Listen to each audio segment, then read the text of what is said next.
We and want my good friend. we want to say good morning to Mr. Nick Mills over there in Jamaica. Welcome into the chat. Good morning. How's your week been? And I don't know if you catch up on what we were talking and what the gentleman was saying. The panelists was speaking about. We are talking about climate change. We are talking about everything else involved. So, welcome, Nico. How are you doing?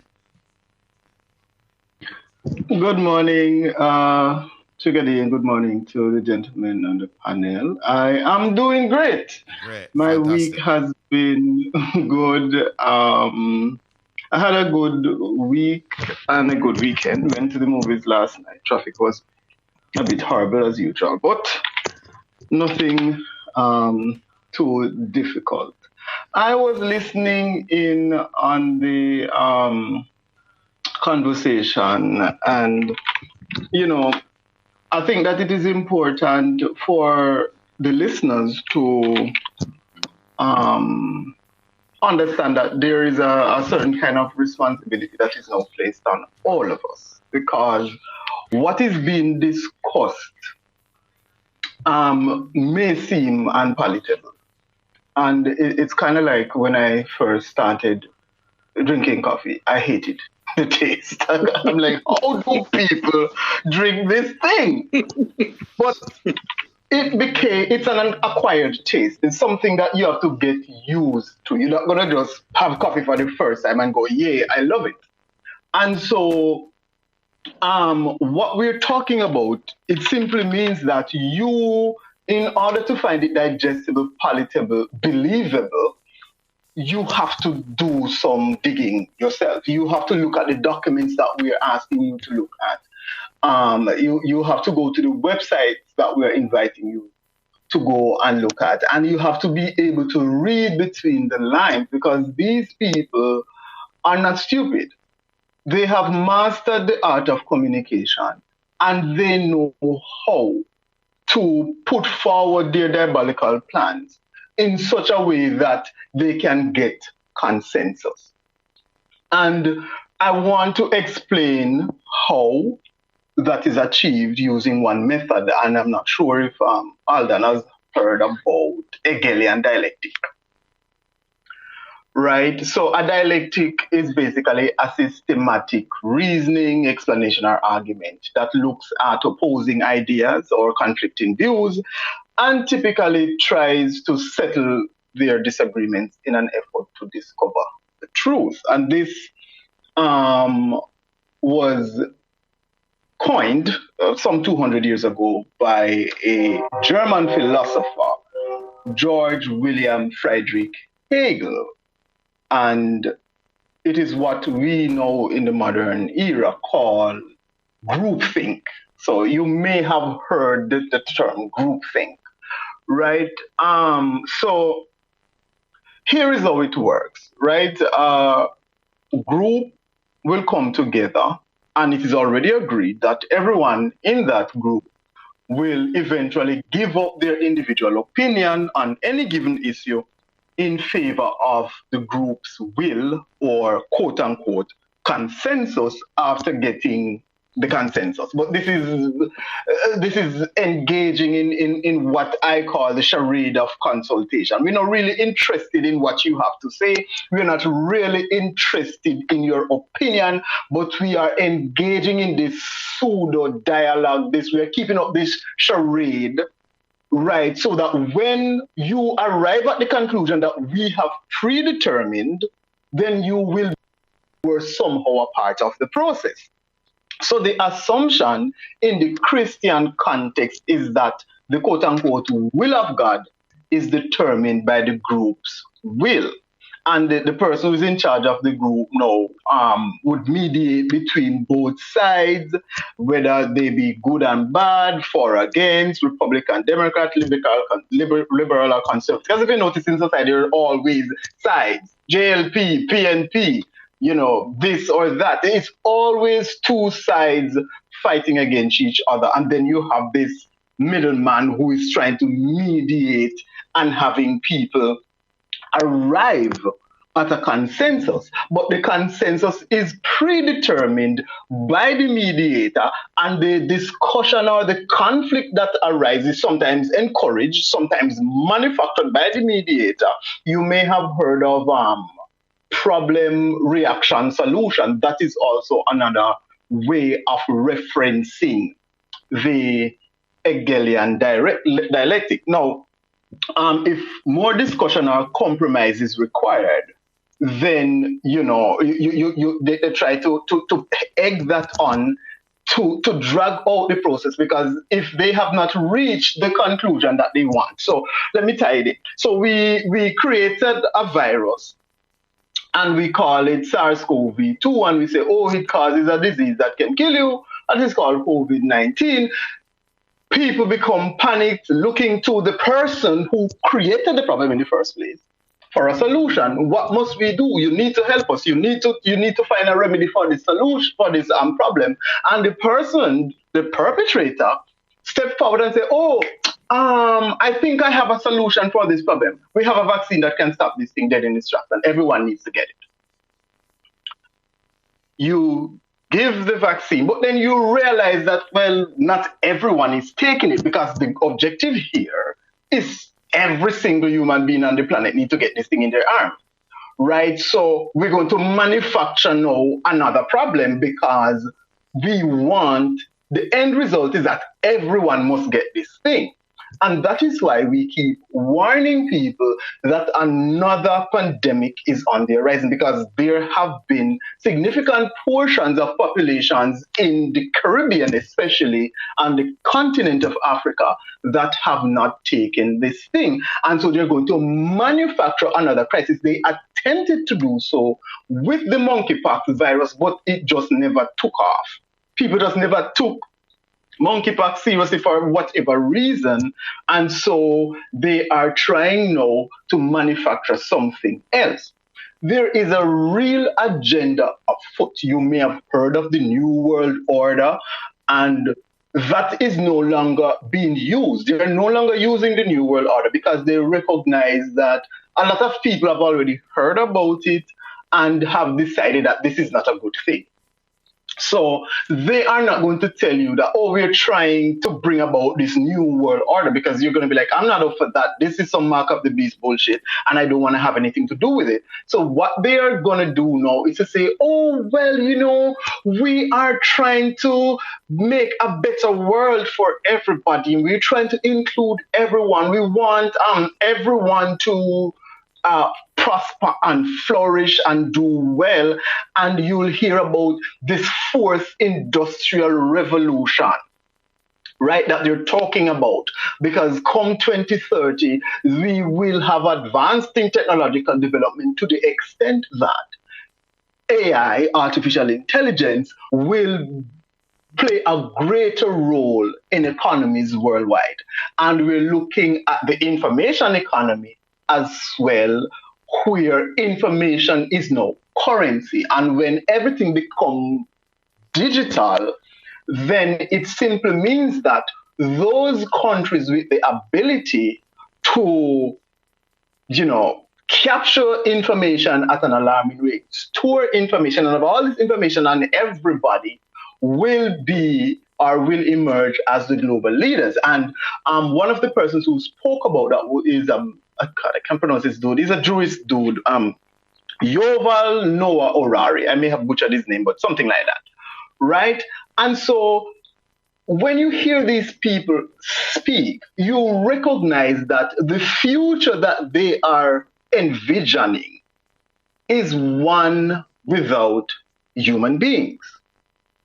And that is something that is very difficult to wrap your head around. Now, you may be wondering, okay, why would they want to do that? But before we get into that, because this is not something that just pop up out of nowhere. This is not something that is new. This is not something that is recent. This is something that has been set in motion for about 2 decades or more. No, I'm not sure if you have heard of Thomas Malthus. And he was a reverend. somewhere back in the 1700s. And he wrote an essay. So I guess the first published document then of this depopulation agenda was by the Reverend Thomas Malthus, where he published an essay on population in 1978, where he believed that by 1890, the planet would be so overcrowded with people, there would be hardly any room for us to move about. That was his postulation in his essay. But the substance of his essay is that the population is growing faster than the resources on the planet will be able to sustain. So there is an unsustainable growth in population. And, he reached this conclusion by the law of diminishing returns. That was how I think it's 17 chapters. I read up to chapter 10. It's quite boring and long, and it's because it was written so far back in the day, the language is a bit convoluted. It's hard to understand, but you can get the gist of what he's saying. Like, listen, the population is growing too fast. There are too many people here, and we need now to put in measures that will control the rate at which the population is growing. So he argued that because the population would outnumber the food supply, many people would die from famine. He believed that positive or natural checks and preventative checks would cause the catastrophe, and that now would reduce the population to a manageable level. Now, these natural checks or positive checks that he's talking about are like earthquakes and floods and famine and wars, right? So when we talk about the climate change and when you see these adverse weather conditions in happening and they're saying, oh, it's climate change. No, these are manufactured environmental crises using technology. Everyone will have seen them, in the morning you probably see a plane passing with the chemtrail thing in the sky. They're trying to block out the sun and poison people with that. You may have heard that China created like an artificial sun. Like, why would you create an artificial sun on the planet when the sun in close proximity to the earth means everyone and everything dies? That's literally what it would mean if we were to move close to the sun. We'd all be dead. The planet would just burn. So why would you create an artificial sun? What's the purpose of that while you're actively trying to block out the sun? Like, you're trying to block out the real sun, but you're creating an artificial, like, how does that make any sense? It doesn't. These people are trying to kill us. That's what they're doing. And we have become trapped in this trance of reticence, I want to say. Like, we just don't care. I can't be bothered to keep up with what is happening. But if a wolf is biting at your heel, you have to pay attention because it's gonna get you. You cannot wish it away. You cannot will it away. You have to pay attention to what is happening, because if you do not, by the time you recognize what is happening, just like what happened in the 1930s Germany with the Nazis and the Red Murder and the Jews, if you read the Gulag Archipelago by Alexander Solzhenitsyn, he explained, like, people were like, oh, well, it's not happening to me until they come for you. And that is the time when you recognize that, oh, wow, like, this thing is really serious, because now it is impacting me. But at that point, it will have been too late, because you allowed the situation to fester and you allowed it to get to a point where it cannot be rectified. And this is, if you notice you realize that these people in power, your Prime Minister, Mia Mottley, our Prime Minister, Andrew Holness, Joe Biden, you realize Justin Trudeau, they don't care what we think of them. They're going to do whatever they want to do, regardless of what, because they have this sense of they are in the know, they see where this thing is headed, and they are well taken care of and are prepared for the future that they are creating for us. But because we are content to be oblivious to the drastic change, they are terraforming economies as we speak. And they are also terraforming the earth. People don't understand. They do these movies. I think it was Jesus, what's up? Man of Steel.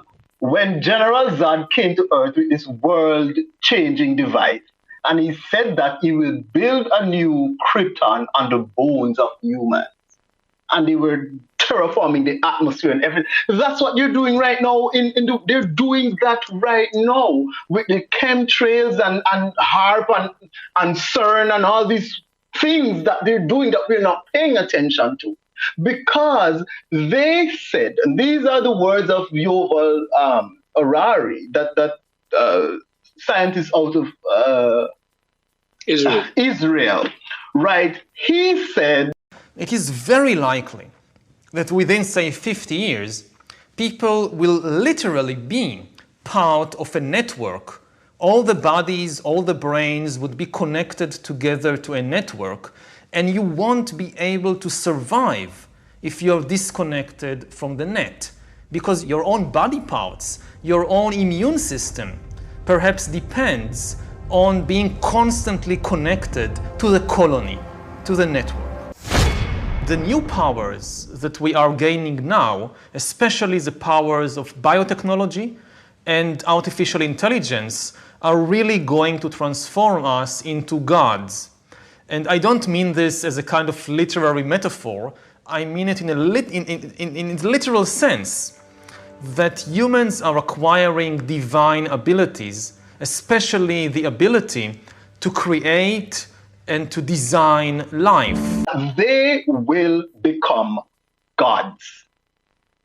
These are not my words. This is one of the chief advisors to the World Economic Forum.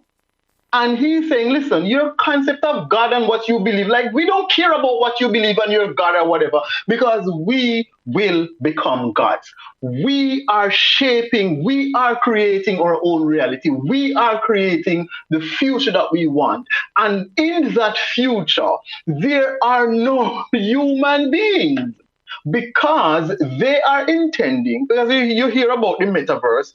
Facebook is no meta. So this is something that everyone should be aware of, because we're all on Instagram and you'll see the meta sign. WhatsApp now has the meta sign, and Facebook is meta.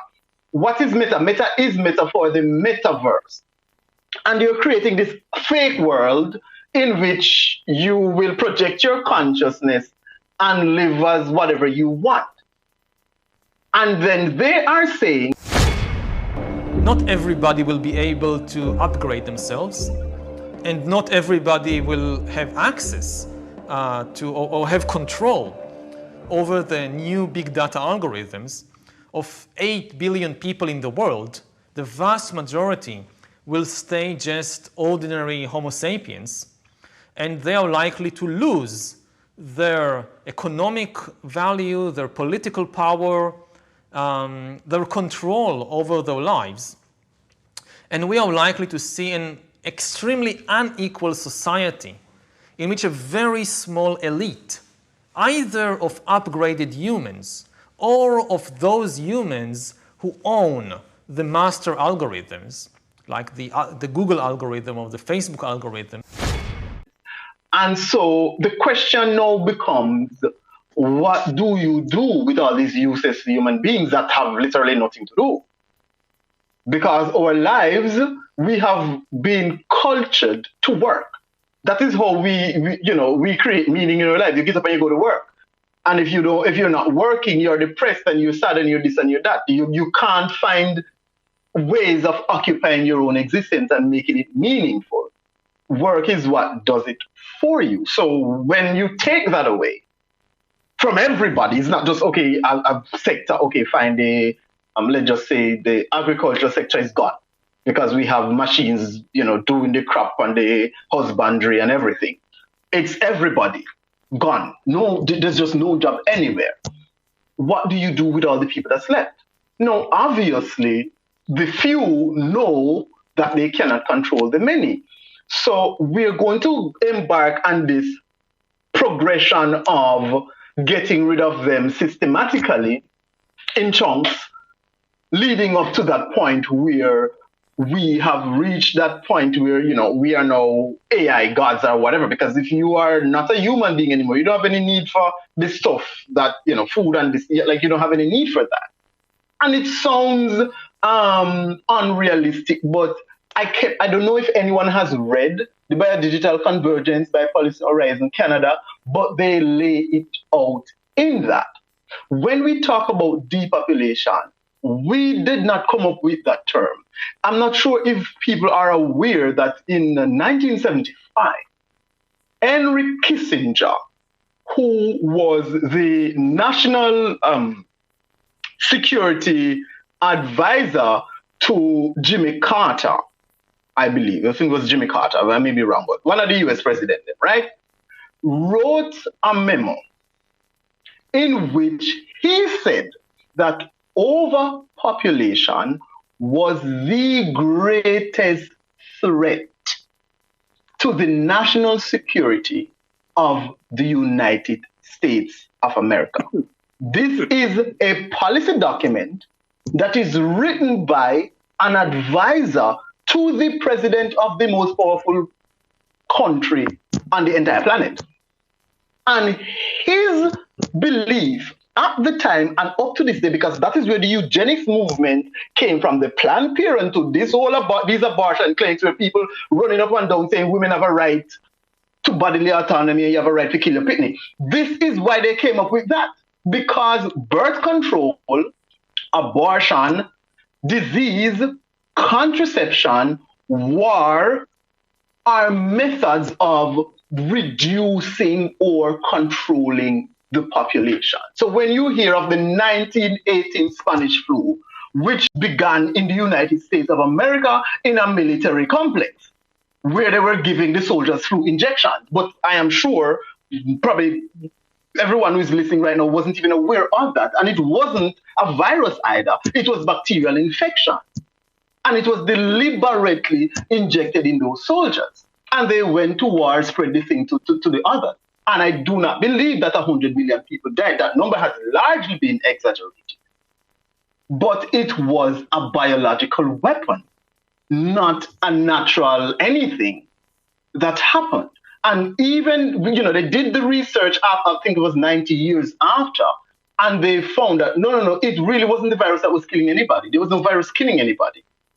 Right? And when they traced the origins of it, it's like, how did it get the name Spanish flu since it never came from Spain?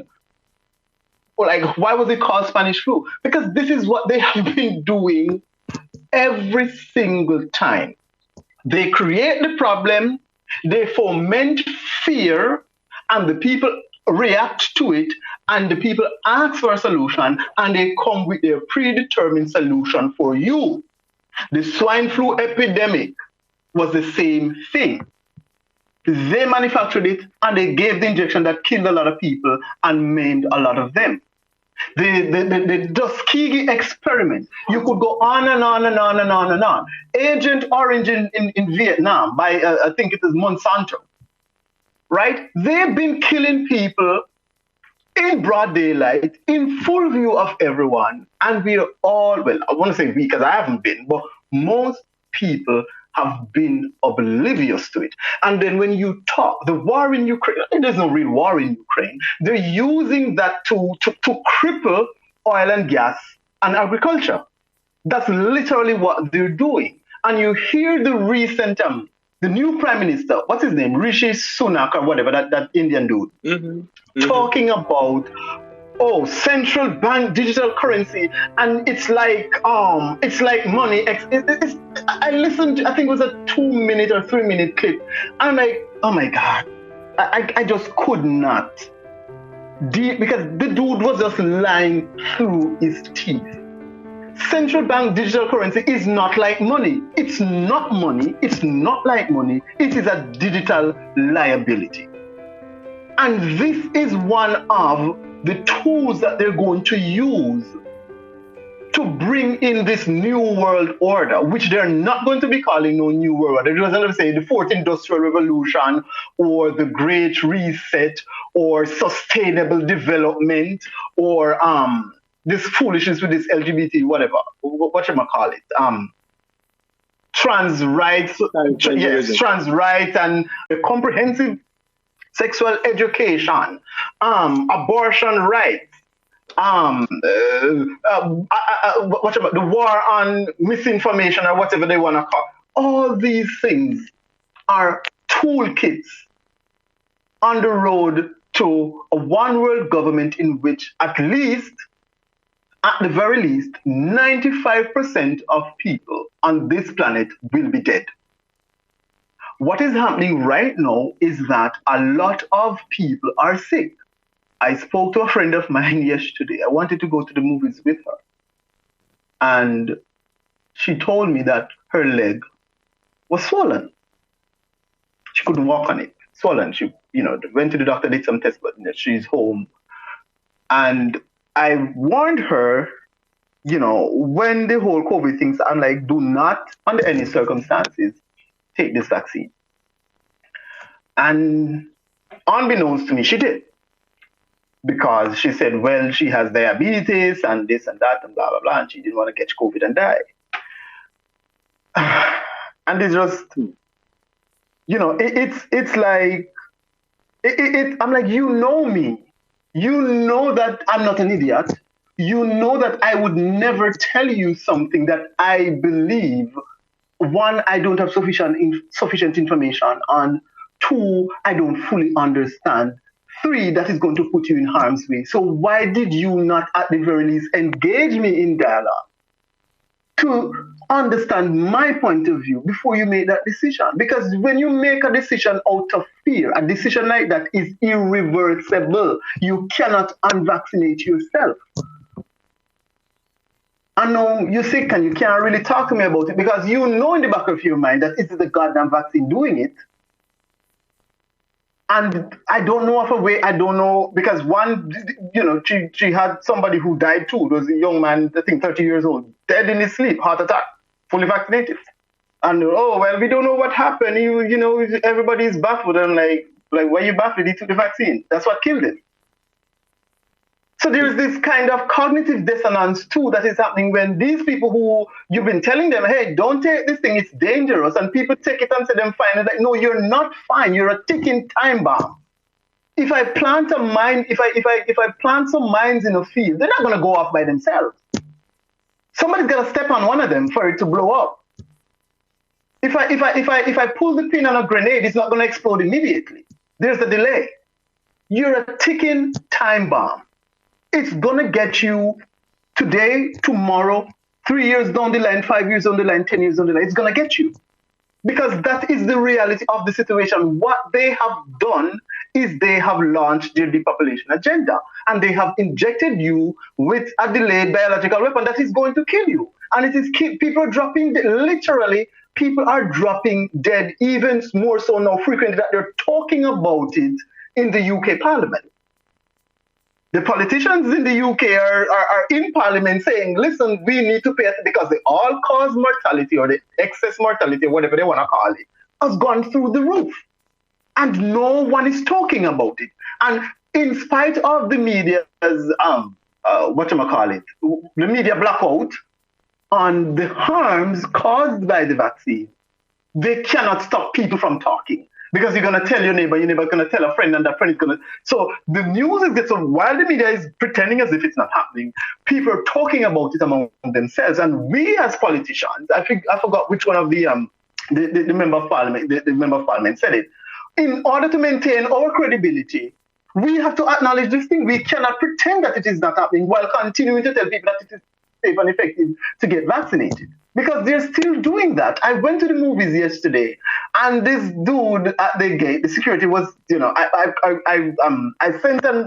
looked up their WhatsApp number for the cinema, and I asked them, because the last time I went, which I think was in oh God, I think it was in March or April.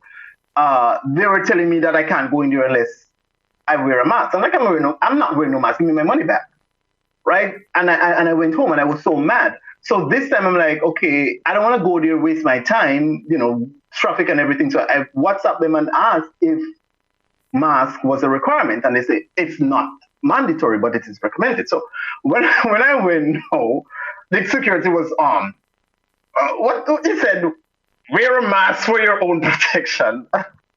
I'm like, is this dude like? At this point, when you see people blindly regurgitating nonsense, and it's not just regular old nonsense like, well, the sky is black. It's nonsense that is harmful to people. You are standing there telling me to wear a mask for my own protection while selling me a ticket to go into a locked room, air conditioned, with about 70 people for 2.5 hours. And I'm like, are you even thinking about what you're saying? The mask is not mandatory anyway, so why are you saying anything to me in the first place? You shouldn't be saying anything to me. Stamp my ticket and let me go through. Don't say anything to me about no mask, because you don't know what you're talking about. You're there telling me to wear a mask for my own protection while putting me in danger, because if you're really concerned about my health and well-being, you would have closed the goddamn cinema. That's what you would have done, because, that is a nesting ground for spreading virus. It's locked, it's air-conditioned. Wearing a mask is not going to protect you from anything inside a locked room that is not properly ventilated. You know what I mean? So we have these people, or most people are so unconcerned about where we're going. They see the economy going into a depression and they bury their heads in the sand. They see where the government have become more dictatorial and tyrannical and employing draconian measures, and they bury their heads in the sand. They see where people are dying for no reason. You just drop dead, or you have cancer, and they bury their head in the sand. They see the World Health Organization, the United Nations, the World Bank coming together, saying that we need to create a world army, invest trillions of dollars. This is what King Charles said last year. These are not my words. King Charles made an address before, I think it was some WEF event, and he was saying that they need to have this global army, and I think that army is now in Haiti. If I'm not mistaken, somebody can check me on that. Right? They have the UN army in Haiti. Can we go for a pause for cause? Can we go for a pause for cause? Hold it right there. Hold your thoughts. Hold your train of thoughts. Make sure you're right where we are left off at. And let's go for a pause for cause. And when we return on and hour number 2, we continue. We pick up with Mr. Corbin, Nico in Jamaica, and Mr. Tull in Barbados. Interesting conversation. I've been quiet. I've been listening, and I do know that you listeners out there have a lot to ask. My number is +44 7417 5847 333. Say it slow for you. +44 74 17 58 47 33. You can WhatsApp, call, or WhatsApp message any question you have for the panel.